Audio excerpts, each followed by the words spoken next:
12 жасқа толған балаларға арналған.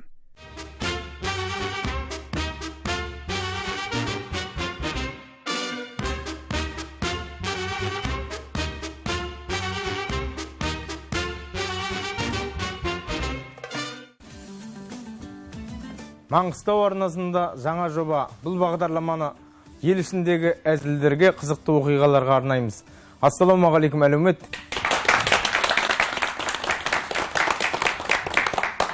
Маңғыстау әзілдерін жинақтаушы ақын сазгер Ерекен Қорабаев бізде қонақта. Қош келдіңіз. Мынау біздің ауылда екі жігіт төбелесіп жатыр дейді. Бір жігіт жылап төбелесіп жүр дейді. Содан жігіттер айырып ажыратып алып, жылап жүрген жігітке ескертіп жүрсіп жатыр дейді. Ер азамат емессің бе, жігіт емессің бе, не ебіл-себіл болып, әйел адам ұқсап жылап жүрсің деп. Сөйтсе жылап жүрген жігіт айтады, стилім осындай деп. Сол айтқан сіздің стиліңіз болса, әзіл қалжыңға жақын болғандықтан шақырып жатқан жайымыз бар. Қош келдіңіз. Біріншіден, Нұрлан мына сенің ашып отқан хабарыңа рахмет. Біріншіден, мына осы хабарды қайтадан бір жаңғыртып отқан баяғыда Сержан Шәкірәтов екеуміз шығаратын еді. Bir үзінді бір сықалы нағашы жиенді болды. Бүгін енді екеуміз бойласып, кішкене нормальный болып тұр, жақсы болды енді. Құтты болсын хабарың. Жаңа енді бұл тек қана біздің территорияда айтылатын әзіл емес деп алдында өзің айттың ғой. Бұл бүткіл енді Қазақстан бойынша қамтимыз. Бұны ертең жұрт жайына қарап отырмай, жаңа әлеуметтік желінің бәріне салады. Сондықтан әр тақырыпты айта береміз, әр жерде. Бұл енді мен енді Сәбит Мұхановтан бастағым келіп отыр. Енді ошалдардың айтқаны бар. Бер жағында өзіміздің Маңғыстауға, Қарайға, тағы да Жылой арқылы қайтып келерміз. Сол жақтан бастайын. Бірде Сәбит Мұханов астанып кете тұрса, ауылдың бір жігітін көріп қалыпты. Енді өзімізде күнде көреміз ғой. Кімнің қайда жүргенін қайдан білеміз. Соған бір отырып. Сен бала мына жерге қашан келдің депті. Ана отырып, Сәуке, мен Алматыға баяғыда көшіп келдім ғой депті. Сәбит Мұханов енді танымаған білдірмеу керек қой. Жоқ, мына Астановқа қашан келдім деп айтады. Соған ана бала тұрып біргенде, ал келін қайда депті. Сәке, мен әлі үйленген жоқпын ғой депті. Жоқ, шырағым, сенің мамаңды айтып тұрмын деп айтады. Енді ол біздің жайлап Жылой бетіне бері қарайға барып, жаңағы кімнің салауатың бар ғой тей берсін, марқым. Жылой беттегі айтыс ақыны. Исағайып. Сол бар, Жәкен Өмаров бар, жаңағы ұнарсың талай бір көрген жанға ұнарсың шығарған. Сол жігіттер барлық әңгімелесіп отыр дейді. Соны енді кім қайдан өзінің туған жерін айтады ғой тарихын. Соны Жәкен айтыпты, мен жаңағы Қожа Тоғай дейтін ауылданмын, тона Шымқала жақта. Солардың 90% қожалар тұрады деп сөйдесе, салауат айтады. Сонда қалған 10% тоғай ма деп. Соны енді бері қарай жайлап біздің үстіртке қарай келейік. Үстіртте енді бұл біздің өзіміздің енді алаңға келгеннен кейін ол екінің бірін біз жатқа бөлеміз ғой, кімнің не айтатын, тона үстірттен бері қарай келгенде Қуанбек бар, мына жерде Төлеш ағамыз бар, марқұм Көмекбай ағамыз бар. Тағы да көп енді айтқыштар. Солардың біреуіне айта кетейін, жаңағы Көмекбай ағам бейнеге біреуінен андасында бір келеді, малда тұрған адам бір бет сипап шығайын депті бір үйге. Бытысқан үйлердің арасынан шатасып кетті. Басқа бір үйге адамдардың да бәлендей жыға танымайтын көрінеді. Жаңағы бет сипап болып, Құран оқып болған ғой. Жаңағы келіншегі тұрып, ағай біздің үйде ешкім өлген жоқ деп сөйдепті. Сасып қалды енді, өзі сезген ғой енді басқа үйге адасып кеткен. Бірақ жуып шаю керек, шығып кетіп баратыр дейді. Шырағым, енді ата бабаң өлген шығар ғой. Соған оқып барады. Марқұм енді Қошанай әкеміз бар, айтқыр Маңғыстау әзілдерінен. Енді бағдарламамыз Қышқыл, мысқыл деп аталады ғой. Мынау енді Қышқыл нәрседен бастайын. Марқұм Қошанай әкеміз дос екеуі түйе қарап жүріп, бір асханадан тамақ ішіп кетейік деп кіреді ғой. Содан дайын тамақ піскенше 5-10 минут кетеді, ыстып әкелгенше. Досы екеуі келіп жайғасса, дастарханда горчица тұрады. Содан екеуі ауылдың адамдар сармайдың жаңадан шыққан түрі, я болмаса икра деп ойлайды ғой. Досы нанға қалыңдау қылып жағатта ауызға айдап жібереді. Екі шайнағаннан кейін ауызды қуырады, мұрын жарып барады, көзден жас парлайды, шығарып тастауға болмайды. Шығарып тастайын десе, аны стол, мына столда адамдар қарап отыр. Содан түйіліп, жылап отырып жұтады ғой. Қошанай ағамыз не болды десе, доста қу болса керек, ауылда мамам ауырып жатыр еді, сол есіме түсіп кетті деп. Қошекеңнің дыммен хабары жоқ, ол да нанға қалыңдау қылып жағатта горчицаны айдап жібереді ғой. Екі шайнағанда ауызды қуырады, мұрын жарып барады, шығарып тастайын десе, болмайды, аны стол, мына столда адам қарап отыр. Жылап отыр, бол да жұтып. Содан досы Қошеке саған не болды десе, Қошанай әкеміз айтады, басын жақап, сон мама кетіп қалды деймін деп. Сол енді Қошанай әкеміз ертеректе автобусқа мініпті. Қасында бір жолдас жігіті бар екен. Содан бір тұттық па кекес жігіт келіп, Қошанай әкемізден сағат сұрапты. Сағат неше болды деп. Қошанай ағамыз жауап бермей отыра берді. Тағы сұрап, сағат неше болды деп. Тағы жауап бермепті. Содан жететін жеріне жетіп аялдамадан түскеннен кейін қасындағы досы сұрап, Қошанай әкемізден. Қошеке естіп тұрып, бір емес екі рет сағат сұрағанда неге жауап бермедіңізсе, төбелес болып кетеді ғой деп айтты. Қошанай марқұм, Қошанай ағамыз автобус бір машинасы бұзылып болған ба, Тұшқыдықтан автобуспен баратын болды қалаға. Как раз автобусқа директордың келіншегі де мінді. Директордың келіншегі бұрын директордың уазымен бар, онда бір жағдай болған шығар, енді машина болмай қалды. Автобуспен көппен бірге баратын болды. Соны жолда жатқанда Тұшқыдықтың құмында машинаның суы ысып кетіп, желге қаратып қойып тұрады ғой машина жаңағы. Несі түскенше, судың несі түскенше. Соған жаңа директордың келіншегі ренжіп отыр дейді, жау шапқырды бір.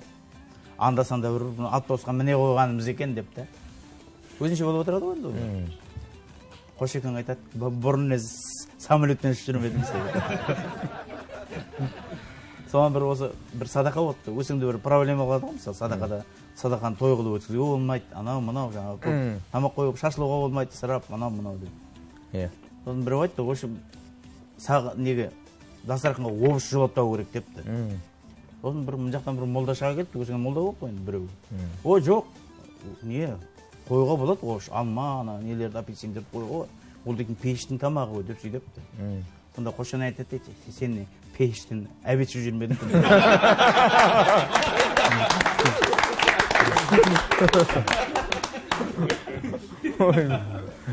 Қошекеңнің жаңағы енді ауылда жаңағы несі бар ғой, мал ұрлығы. Соны анда-санда рейд болады, жиналыс болады келіп. Соның ішінде жаңағы милицияның бастығы бар, барлығы жиналыс ашып отыр. Әркім енді жапа-тармаға сөйлеп жатыр, бүйту керек, сөйтіп бір шалтырып айтты, ұрлық көбейіп кетті. Өткенде бір түйемнің бір құлағын кесіп кетті, бір кім екенін білмейді. Соған бір отырып алып айтты, ой, бір құлақ үшін болса, менікі екеуін қатарынан кесіп кетті деп сөйлесе. Қошанай айтады, ол ұрлап жүргеніміз, түйе құрастырып жатқан бір өткен. Ұрлық дегеннен шығады, мына өзен жақта бір ауылда бір кісі енді қазір тапшан болып кетті, баяғыда ауылда бозашың ойында нар деп аталады, нарда жатамыз дейді қалада. Сәкі деп әркім өзінің тілеген сәкі дейді. Нардың үстінде жатса жазды күні. Қорадағы қой дүркіреп былай-былай қашады. Сосын жарық шамын алып барып, жетіп барып, жағып қараса, бір ұры қолында шпагат жеп, қойды былай да былай қуып жүр екен. Бір боқтап сыбап жіберіпті, не істеп жүрсің десе, дарғасыл өлейін деп жүретін деп айтты дейді. Сосын мына сөзбен саз бағдарламасының авторы Бердіханның әкесі Қуаныш деген әкеміз милиция болған ғой. Сол жазды күні далада жатады, нардың үстінде. Күнде темекі ұрланып кетеді. Бір-екі штук шегеді, күнде ұрланып кетеді. Содан бір күні бір-екі штук шегеді де далада жатып, өтірік қорылдап жатады ғой. Жайлап көршісінен бір кісі шығады да, аң дейді ғой. Ұйықтады ма, ұйықтаған жоқ па деді. Қорылдап жатыр екен деп мысық табандап келіп, темекіні ала бергенде Қуаныш әкеміз қолынан шап беріп ұстап қалыпты былай. Сонда жаңа темекі ұрлайын деп отырған кісі айтты, милиция болсаң осындай болды.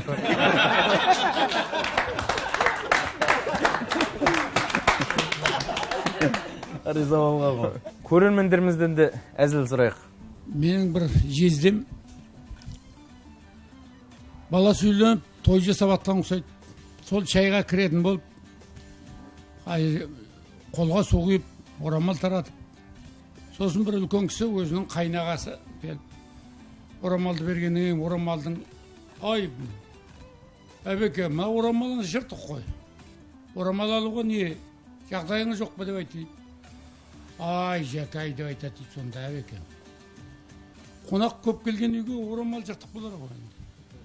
Сіз өзіңіздің үйіңізде көресіз бе, біздің үйде деп айтады. Дұрыс, бұл кісінің айтып отырғаны марқұм Әбдікәрім деген нағашымыз. Осына шетпеде бір ағамыз болды. Енді апталап шық болды, ағамыз атын айтпай ақ қойын, жеңгеміз ренжіп жүреді көзістіріп. Соны аздап енді апталап шық болғасында бал ұстаған бармағын жалайды дейді, апталасының ішінде апталап кедегі барлық ненің бәрі қожайының өзі ғой, тұраға үлі бұл жерін 100 дете береді жады, 100 грамм ұра береді. Соған бір күні не керек әйтеуір үйге сыйымсыз болған әр жерде жаңа атағы шыққан дүкен ашып қалған, сол не керек арақ қоятын болды. Сол қойғанда бұл 10 жыл қойып кетті арақ. Содан бір бала сөйленіп, бір әкемізден қалған ас сатып кейбіреулерін зорлайтын бар ғой, балаң үйленіп жатқанда бір рөңкісін баяғыдан аз болатсың деді. 100 грамм зорлатып ішкізіпті. Ағам кетті де жайлап 100 грамм тартып жіберіп, жан-жағына қырық баса жеңгеміз бүйтіп тұр екен. Бүйірін таянып. Бүйірін таянып. Көзінен алар батып. Зәрін шашып. Рөңкіні қойды, қатын да баяғысы екен, арақ та баяғысы екен. Мынау енді қазір енді зәулім үйлер салатын болды ғой. Бұрын енді үкіметтің үйі бір бөлме ортасын пешпен бөлген, екі бөлме қылып қояды. Ненің қайда тұрғанын біледі. Мына шетпеде Өтай деген ақсақал әкеміз Лениннің суынан жұтып келіп, түннің ортасында жүрегі көтеріп, енді бір жерде шылапшын дейді, бір жерде табақ дейді, енді Маңғыстауда самар дейді ғой. Кейін қарай лақтыра қоятын самар іздеп, сосын светті жағып, жарықсыз жағып, ел дүрліктіріп жүрмейін деп, еңбектеп келе қойды. Светті жағып қайын. Самарға жеттім ау дей бергенде, бас тарс етіп бірдеңе соғып. Есеп бойынша ол жерге ештеңе соғылмау керек. Тұрып свет жағып қараса, ар жақтан баласы еңбектеп келе жатыр екен. Жүрегі көтеріліп кетіп. Ертесі күн шай ішіп отырып, Өтай деген шал айтады, кемпір, мына біздің Наурызжанда азамат болып қалған екен, өз алдына бір самар алып бермесең болмайды деп. Өте кез бірде шопыр ғой, селқоздың шопыры шетпедегі. Оларды жылда маусымның уақытында үй көшіруге жібереді ғой. Соң бір қойшының үйін көшіруге келіпті. Соң енді жүк тиіп болғанша ет асып сөйтіп қояды, ет жеп жатыр, жоба шығып кетеді ғой. Соған қойшы жігіт енді өзі ешкісі келіп отыр ғой ар жағында. Кімге жаңағы зорлап 100 грамм алып қой депті Өтекең. Өтекең қой құрсын, жолда қазір құрсын, пәле көп өскен деп сөйтіп, ту аға не қалар дейсің? 1-200 грамм қой, еттің астында қалып қойды ол деп сөйтіп. Сөйдеген соң қырсыққанда манатаның астында 10 разъездің қасында рейдке тап болады ғой тұрған. Үймелеп тұр дейді гаишниктер. Ұстап алып соны. Соның ішінде шеттеңді жігіттер бар екен, жайлап сезіп қалып шалдым. Өтек азып ішіп алыпсың ғой деп дейді. Өтекің айтады, қой мына шопан жігіт еттің астында қалып қоясың дегенсің, іше қойып едім, үстіне шығып кеткен екен. Мынау енді марқұм мына шетпеде Маңғыстау ауданында Кемелбек деген нағашым милициялардың бастығы болды. Сол заманда бастық болып тұрған кезде айтылған әңгіме ғой енді. Қызанда Ғалымбек Батыров деген менің немере ағам тұрады. Өзі қарулы, өзі тілді, сөйлегір жігіт. Сол кісі әңгіме айтып отыр дейді. Бір жиын тойға асқа барып едім. Күрес болып жатыр екен, бір екі иығына екі кісі мінгендей қарақалпақ алып та шалып та жығып жатыр екен бәрін. Көрермендер күбірлей бастады. Мана Қарақұлдың баласы қайда екен, Қарақұлдың баласы қайда екен деп. Қарақұлдың баласы өзі айтып отқан. Содан 2-3 жал келіп кетті дейді, соның арасында. Ғалымбекжан мынау ар намыс кетіп бара жатыр. Ортаға шығып, мына өзің бірдеңе қылмасаң басқаларымыздың әліміз келетін емес деп. Қой ішіп алған шалдар шығар деп темекімді шегіп сырт жағында тұра беріп едім.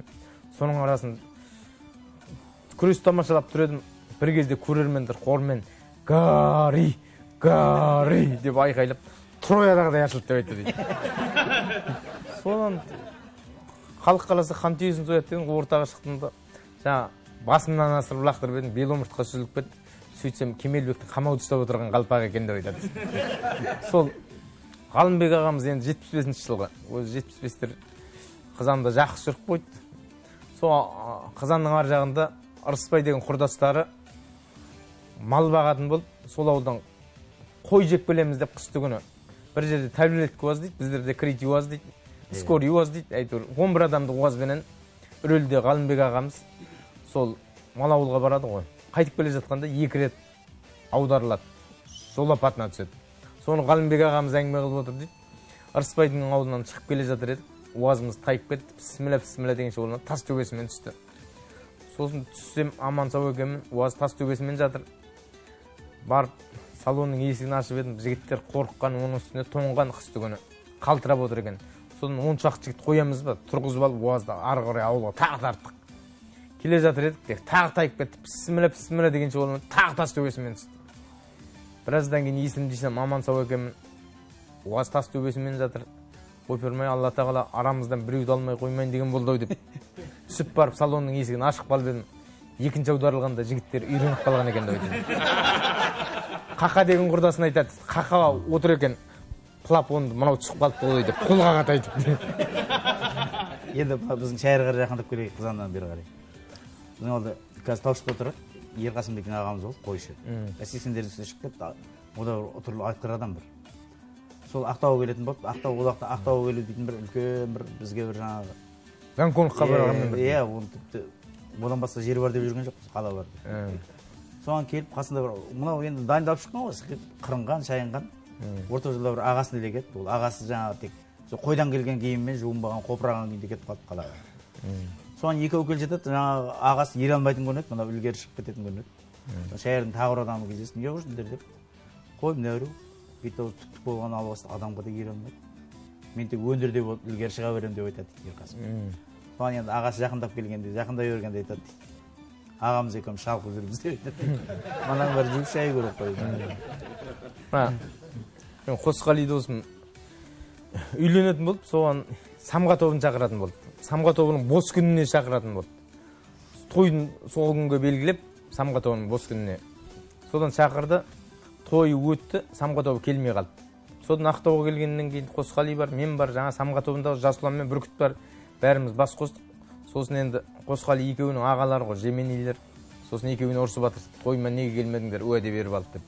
Содан ол екеуі ана Аққал деген нағашымның ресторанында музыкант.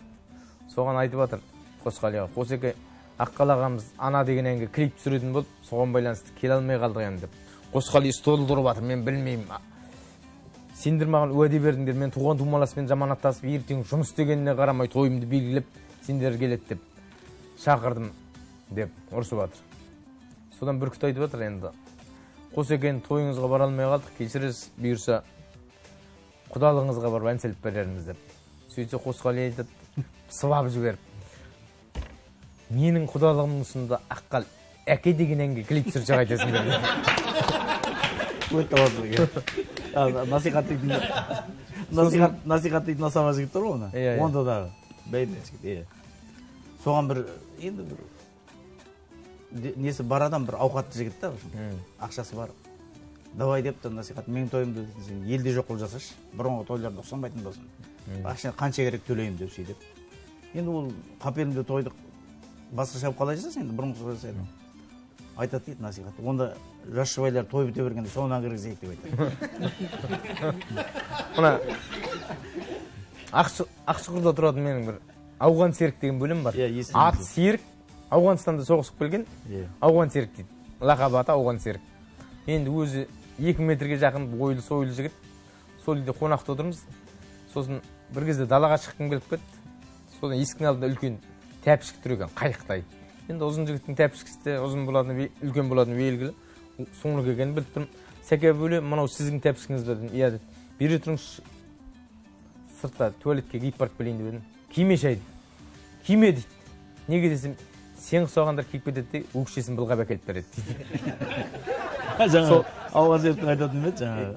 Келіншегі балғасы батса балықтың миын алып берші деп қоймапты келіншегі. Құрдастары ғой. Құрдастарымыз. Сонда айтады дейді, қызыл балықта миы болатын болса ауға түсетін дейді.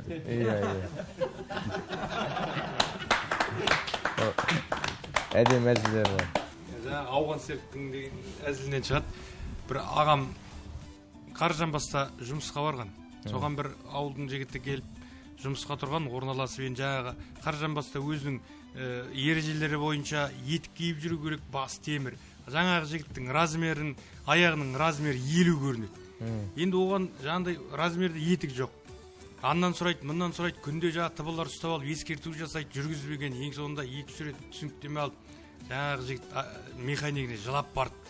Маған бәтеке тауып беріңіз, болмайтын көрінеді. Жаңағы айтады, айналайын ау, саған жарты метр бәтекені қайдан тауып береміз. Қалакеңнің несін тастамаймын, қалта енді атақты адам ғой енді. Орта жағы бүтіл енді дүниеге белгілесе болады, классиктердің біреуі. Сол бір ауылға баратын көрінеді, жаңа шопырмен. Екеуінің ортасына түсті әбеттің кезі қарны ашып келген бір тауықтың етін пісірген не қоя қойыпты алдына.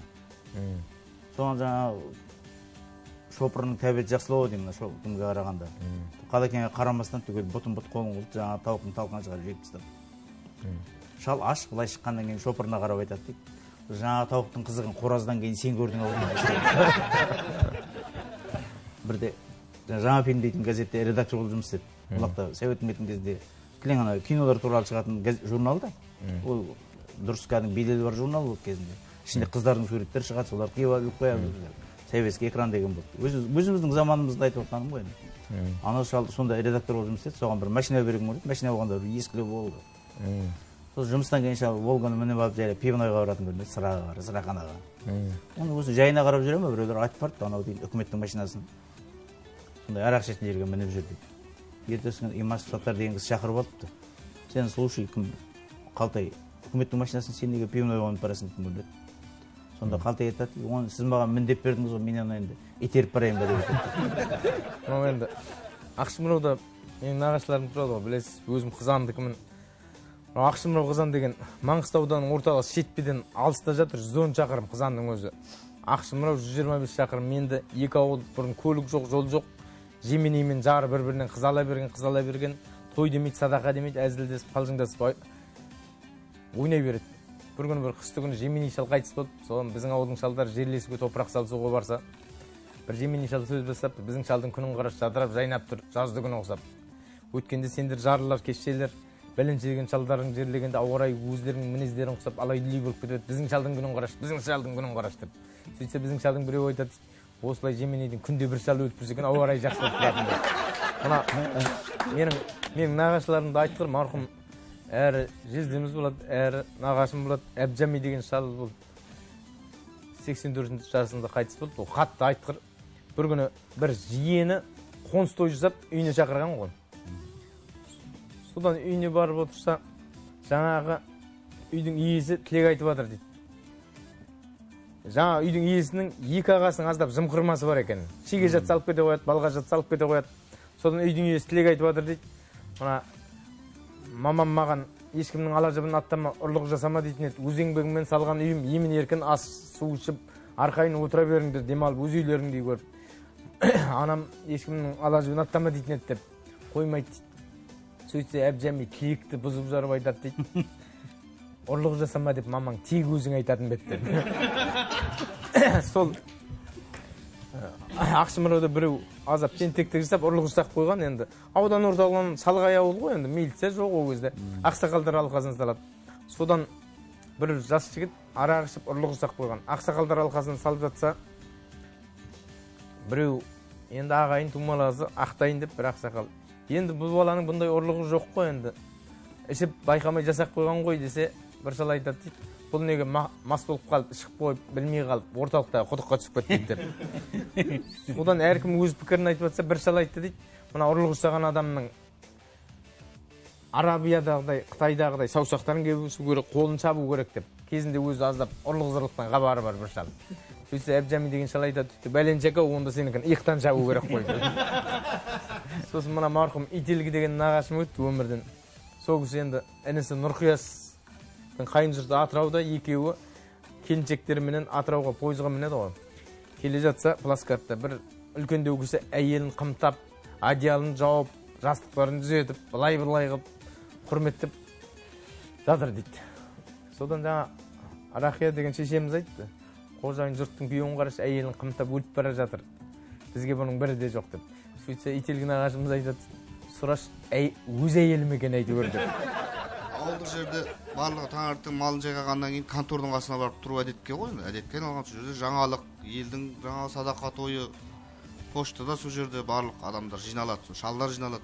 Сол әбекеңде малын жайғарып, жайлап келсе, сәл кешін кіріп келген шығар түске таман. Көп адам жиналып қалып, сон бір жары сәлем берген екен да. Басқасы сәлем бермеген. Сосын әбекең айтты, ал қалайық, осы дүниеде не арзан депті. Не тегін деді. Не тегін, не арзан деп сол сұраған ғой. Барлығы жаудырап әр жерден біреу сағыз, біреу оттық, біреу бәленше деп сол әртүрлі әркім айта берген, ең арзан затты айта берген ғой, тегін затты. Сол әбекең айтты, осы сәлем дейтін осы тегін ба деген. Е, сәлем тегін ғой деп бәрі сол. Осы жерде сонда бермейтіндер бар. Сонау енді Әбдікәрім деген нағашым иманды болсын. Мыңғырған, мал айдаған, дәулетті болған шал. жаңа ауылдағы ұлуаздарды 3-4 ұлуаз мінген қатар. Сосын өзі қартайғасын енді әл жоқ, баяғыдай қуат жоқ. Малдың бәрі баратын орындарына барады. Ұлуаздар жаңа үйінің алдында тасқа тіреулі тұрады. 4 дөңгелегі, 4 аяғы тасқа тіреулі тұрады. Бірақ бай деген даңқы қалған баяғы шалдың. Сонда әбекең айтады, бай деген атаққа жету үшін жүрсін жүрмесін үйінің алдында 3-4 техника тұру керек деп. Алтын домбыраның 2 дүркін иегері Мұхтар Ниязов пен өзінің ауылдасы Нұрмат Мансұров екеуі келе жатады. Үрелде Нұрмат Мансұров. Екеуі де 85-ші жылғы бала ғой. Содан Гай тоқтатты.